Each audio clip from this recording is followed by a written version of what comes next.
Over the past few years, anti-Semitism has reared its ugly, malignant head once more, as the British Jewish community has been gaslighted, stereotyped, maligned, ignored and dismissed by the political party most British Jews once considered home, the Labour Party. Over the past 12 months, this toxic anti-Semitism has infused with the pervasive cancer of misogyny to force out two of the party's most committed MPs, Luciana Berger and Dame Louise Ellman, both Jewish women. Of course, anti-Semitism never really went away. At most it went into hibernation, metamorphosing until conditions were ripe for its re-emergence. Some of the language has changed, the term Zionist, now frequently preferred to Jew, for its obfuscatory benefits.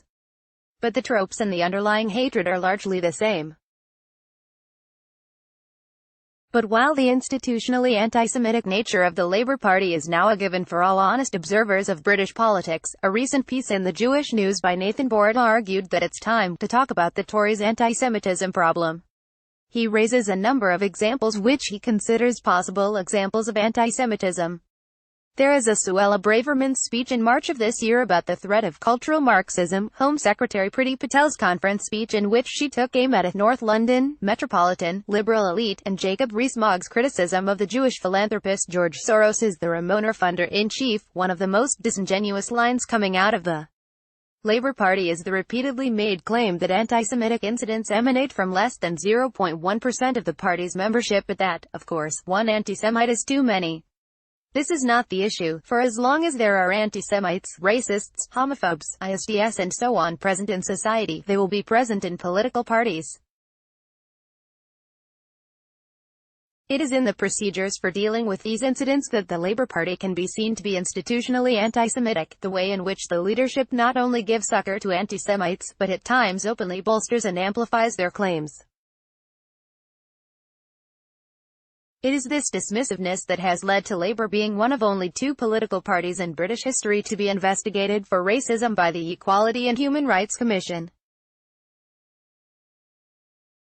The Conservatives, I genuinely believe, do not have this problem.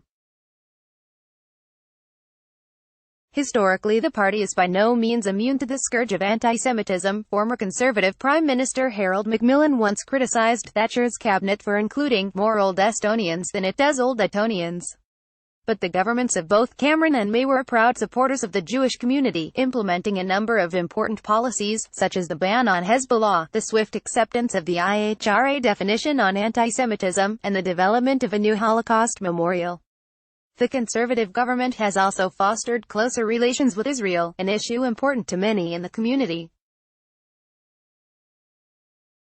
The Labour Party, meanwhile, drew inches closer to an explicit policy of boycotting Israel at its annual conference in September. The Campaign Against Anti-Semitism researches incidents of anti-Semitism by elected officials. The Conservative Party has had 4 cases against it, 2 of which had good outcomes. Labour has also had 2 good outcomes, but out of a shocking 39 cases. Nevertheless, Tories do need to take stock. Suella Braverman was not intentionally engaging in an anti-Semitic trope. Instead, she was criticizing the growth of identity politics, in which all issues are seen through the prism of oppressor and oppressed. Priti Patel was referring not to British Jews, but to the Islington set of Corbyn, Thornberry and Co. And George Soros is a major donor to the Remain cause. But it is still shockingly lazy. In the current atmosphere of political rhetoric towards the Jewish community, it is incumbent on all conservatives, indeed politicians writ large, to be extra careful in their use of language. It is not enough to say, "That's not what I meant. That's the Corbyn line." Criticize identity politics, fine. But the term cultural Marxism is not necessary. Why say North London metropolitan elite when it is well known that North London is the home for most of Britain's Jews? It should be easy to think of an epithet which mocks the insincerity of posh, highly educated lefties talking about abolishing the very private schools which their children attended. The Islington set works fine. And Rees-Mogg, a man famous for his careful use of the English language, did not need to place George Soros in his crosshairs. The Conservative Party is rightly proud to be on the right side of this debate, on its attitudes towards Jews, and towards the State of Israel. But as Nathan Borda uncomfortably points out, it is all too easy to become careless.